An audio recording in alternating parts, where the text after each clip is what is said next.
Well, good morning, everyone. Lovely to see you.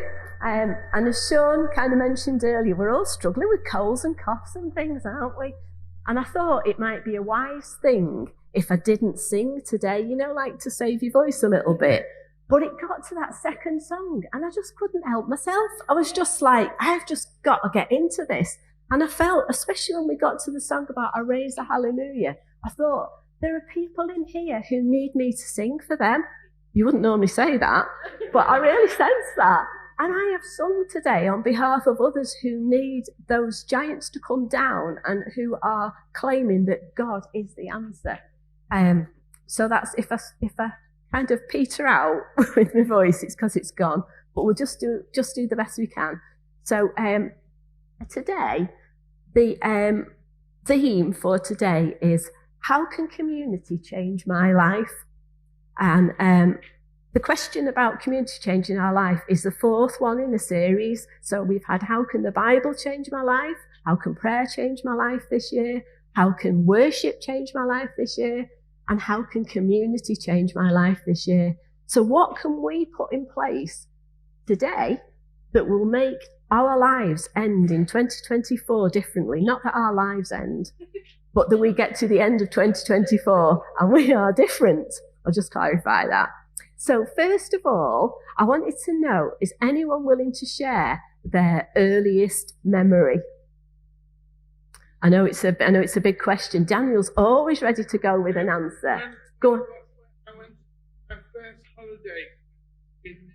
You went to Skegness for your first holiday? Oh, wow. I had a baby. And you had the measles. Oh, baby measles. Okay. Thank you. Well, that's why you remember it, is it? Has anyone else got... Oh, Janet. Janet's got a memory. Go on, Janet.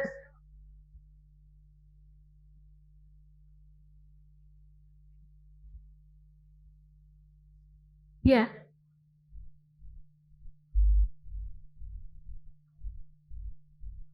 Yeah. Oh. Oh. Frogs came out the grid.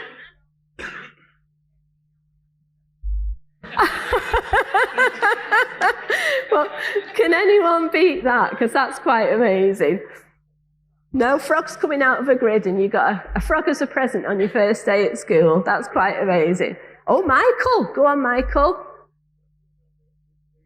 You lived in Leeds. You went out in your pyjamas to the shops. They do that in Liverpool now.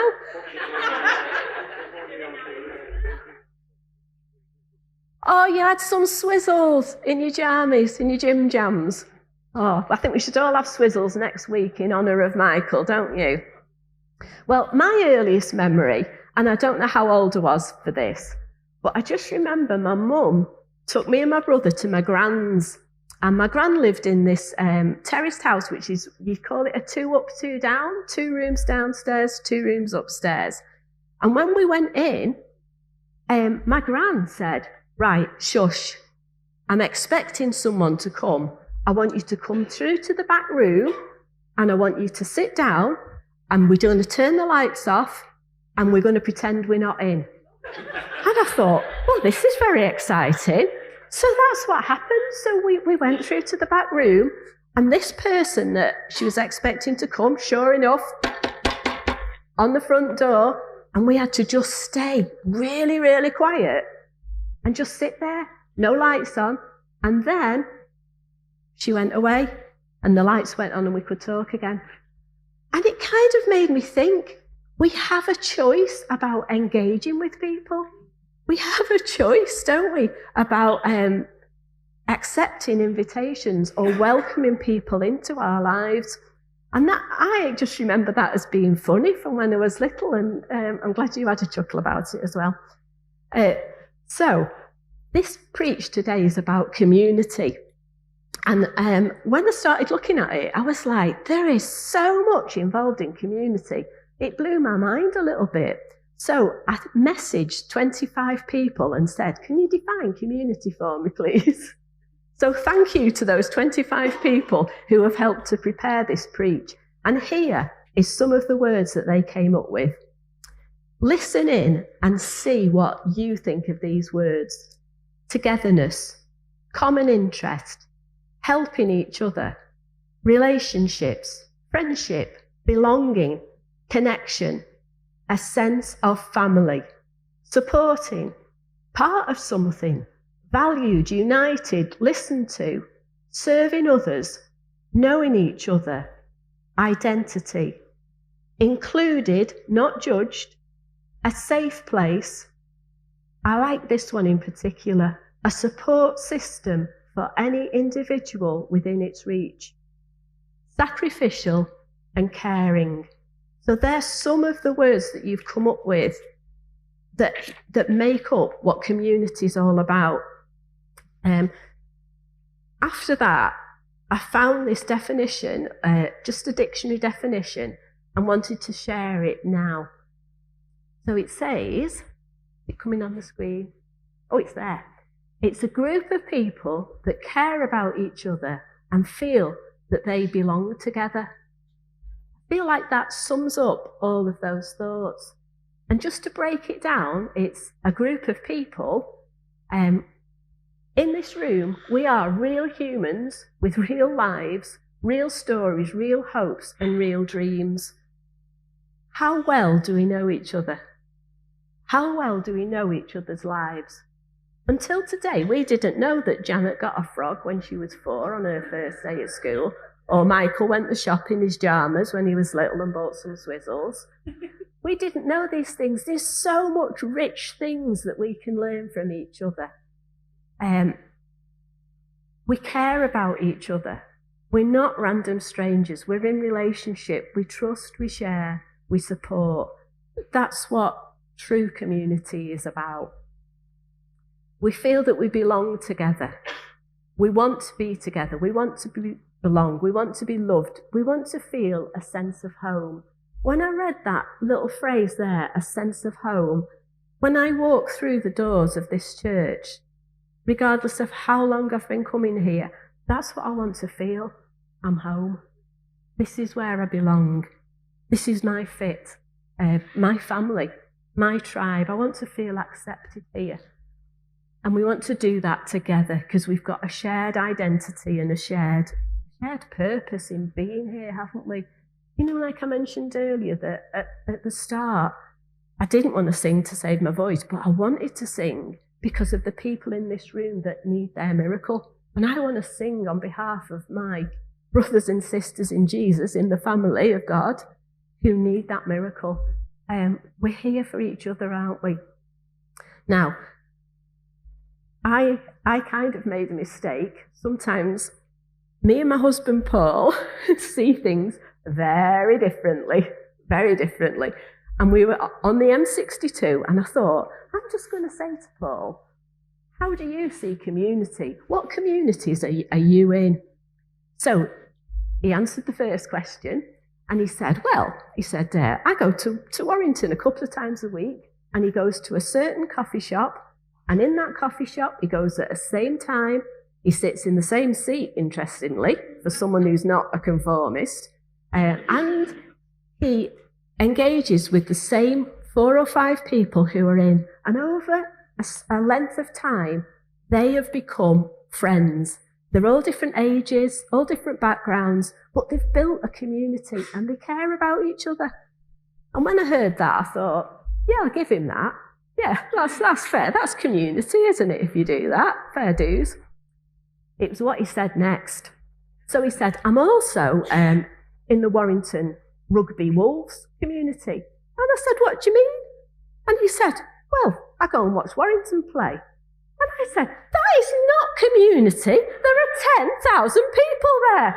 You don't know them. I do know them. No, you don't know them. And this went on for a little while. And then he said, I've spoken to your Uncle Tom there twice. And I said, 2 conversations with my Uncle Tom in 15 years do not make community. Well, I thought, I'm on a roll here with this. But it was what he said next, because he said, we are all there because we are supporting that team. We are passionate about them. We want them to win. We pay money so that the club can, grow and develop money for our tickets. This is my town. This is my team. And I thought, he's got a point. I thought I'd better pipe down here, hadn't I? He's actually got a point. So I've kind of thought, community's massive. Community is 10,000 people all following the same thing, all passionate about it, all wanting their team to win, not necessarily knowing each other. And I think about us on a Sunday, like, we don't necessarily all know each other, do we? But we're on the same team. We're aiming for God's glory here in Widnes. That's the purpose of Foundry Community Church. We want to see Jesus' name lifted high. A different aim than Warrington Wolves have got, I grant you that. But still, I just thought that was interesting. And then I started to think about the different communities that we're involved in, because we're all living on streets, aren't we, where we've got neighbours. And someone said to me that their street is a real community. It's different ages, different faiths, different backgrounds, but they care and they love each other. And I thought, wow, that's amazing. I wanted to show you these two little videos because this lady's called Monica and she just makes me laugh. And I like to have a laugh. So have a watch of these and see what you think about neighbours. Oh, I tell you what, Andrea, I can hear an argument. I can hear something kicking off on the street. Yeah, shut that door because all I can hear is the washing machine and I want to listen. Oh, I need to hear what's going on. It's gone a bit quiet. Oh, no, they're still there. Oh, they're effing and jaffing now. I'm going to go outside. I'm going outside. No, I am. I'm going to put my slippers on. I'm going to go out and listen. They've seen me. Quick, in. I think it's to do with the parcel. Dave, there is a massive argument kicking off on the street. Just went out there and they saw me, so I had to run back in. It's over a parcel. Yeah, number 12 and number 14, absolutely going at it. Bet one of them stole the parcel. My money's on number 14. Never liked the look of him. But yeah, got to go stick my head back out the window just so I don't miss anything. See you in a bit. Yeah, we'll go. You won't believe it, Dave. She's got a new car next door. Range Rover. That's a Range Rover. 22 plates. And she can't park. She can't park for her life. How many times has she been parked across our drive? When she had the Mini, she couldn't even get that on the drive. So how she's got that Range Rover on, I'll never know. Julie went in to me once, remember? And he went straight to the back of me. But she won't stop talking about that now. Do you know what? I might just not mention it because she's gonna be waiting for me to say something. Oh, nice car. I'm not going to say anything. I'm pretend I've not even noticed. So I want to get a Range Rover. How much do you get for our car? I don't want one. I'm just wondering how much do we get for our car? But it costs a fortune even for petrol. Absolute fortune. But she loves stuff like that. She's so flashy. She said, "Oh, your car, lovely. Wow, really nice. We'll have to go for a spin, yeah." I am not going for a spin. Oh, she's great, isn't she, Monica? I think she's like me. I love that bit, when she's running and the slippers, they've seen me. And it's number 14. Who's got a number 14 that's horrible on their street? It just makes me laugh. And then, like, when she switches it, at the end, and she's going, "Oh, hi, yeah, I've got to go for a spin." Not going for a spin. But really, what is the experience that we have, like, with our neighbours? What are we here in this room? And then what are we on the street with the community where we're placed? I've thought about, like, there's other non-faith communities as well that we're involved in. Like some people in running clubs, drama clubs, caravan club, the uni girls. Oh, did that get a cheer then? Was that the Woo! Was that a uni girl or the caravan club? Caravan club. Or slimming work? No, I won't go there. School playground dads as well, that's another community. So just like think this over, like what small communities, this community you're involved in because you're here today, what other communities are you part of? I wanted to read these verses from Philippians 2 because it just talks about us being in community and it's taken from the Message. So it's Philippians 2, 1-4. If you've got anything at all out of following Christ, if his love has made any difference in your life, if being in the community of the Spirit means anything to you, if you have a heart, if you care, then do me a favour. Agree with each other. Love each other. Be deep-spirited friends. Don't push your way to the front.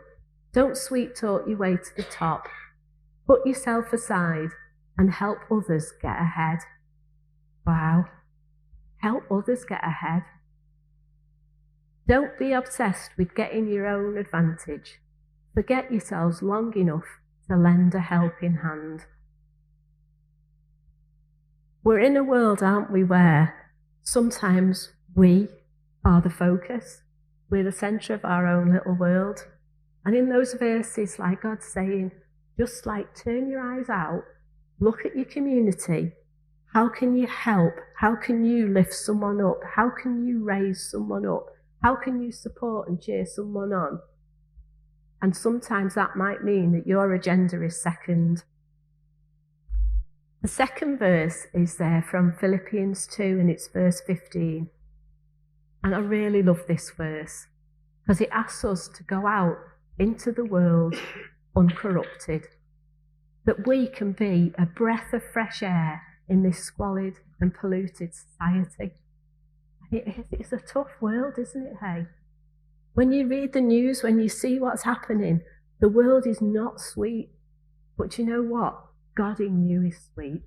Jesus in you is life. Jesus in you is joy. And that's what we can carry out into the society. Provide people with a glimpse of good living and of the living God. Carry the light-giving message into the night. That's immensely challenging as I stand here today and want to punch my neighbours. Can I be honest? I don't like being awake at 4:15, listening to them sing with drunken accents. I don't. But God says, go out into the world and be a breath of fresh air. How am I to navigate differences with people in community? How do we work it all through? How do we be? Not like Monica, do you know what I mean? She's there like, oh, look at your car. Oh, no, I'm not even going to comment on that. Oh, nice car. And she changes it all around. How can we be true and authentic and genuine in all the situations that God has placed us in?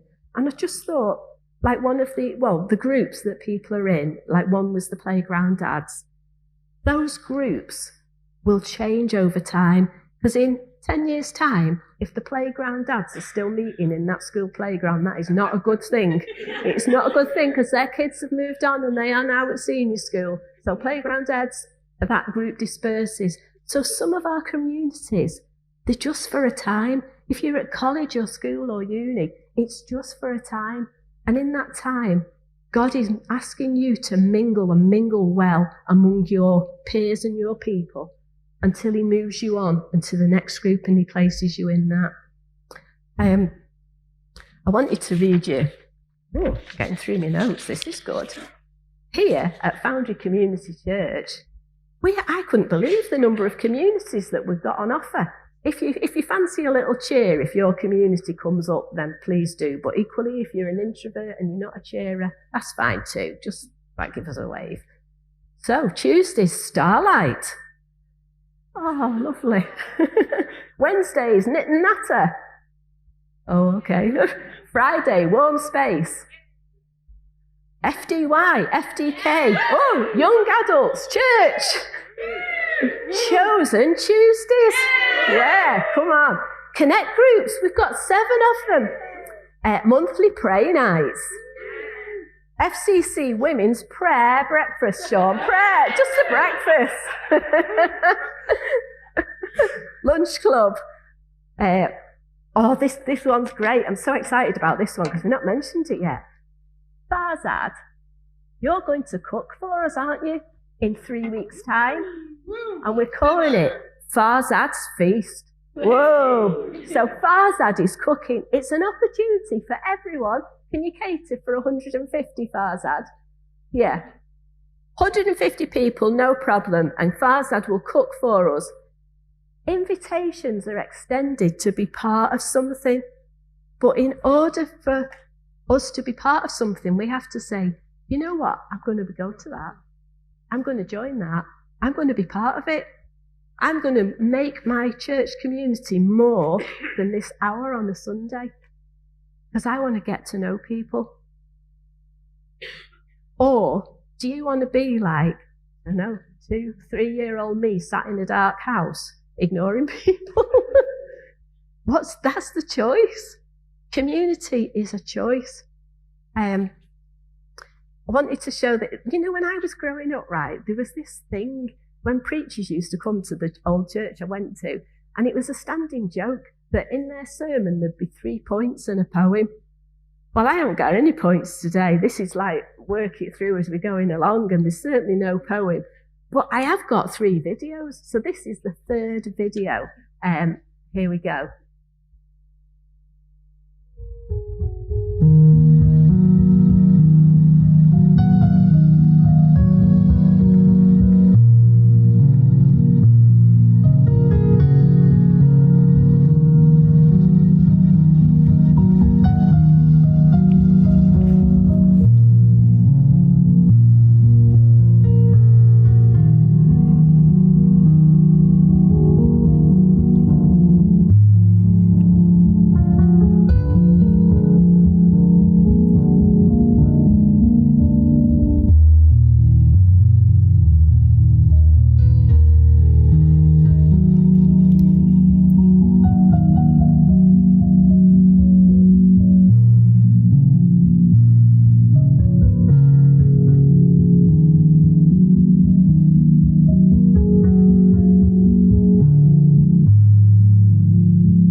Can anyone tell me what that is? Do you recognise it?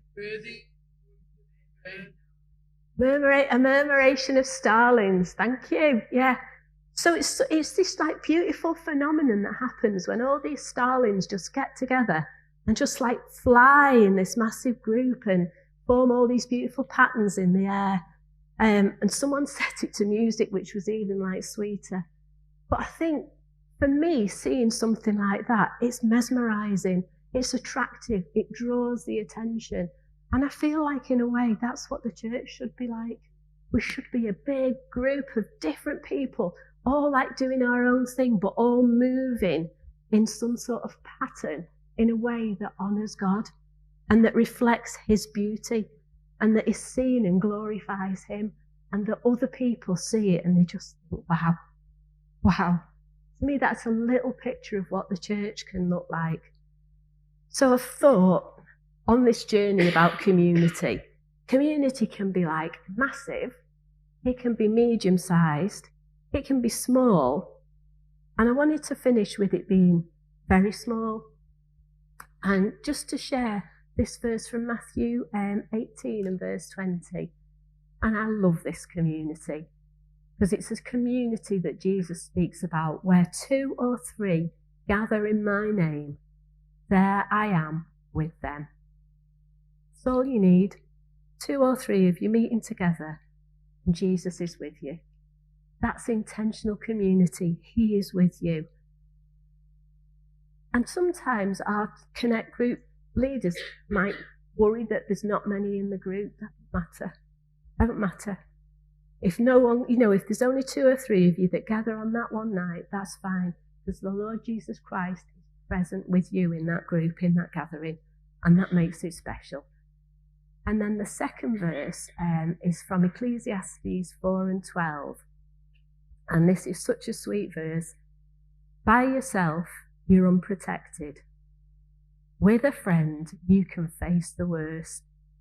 You can face the worst.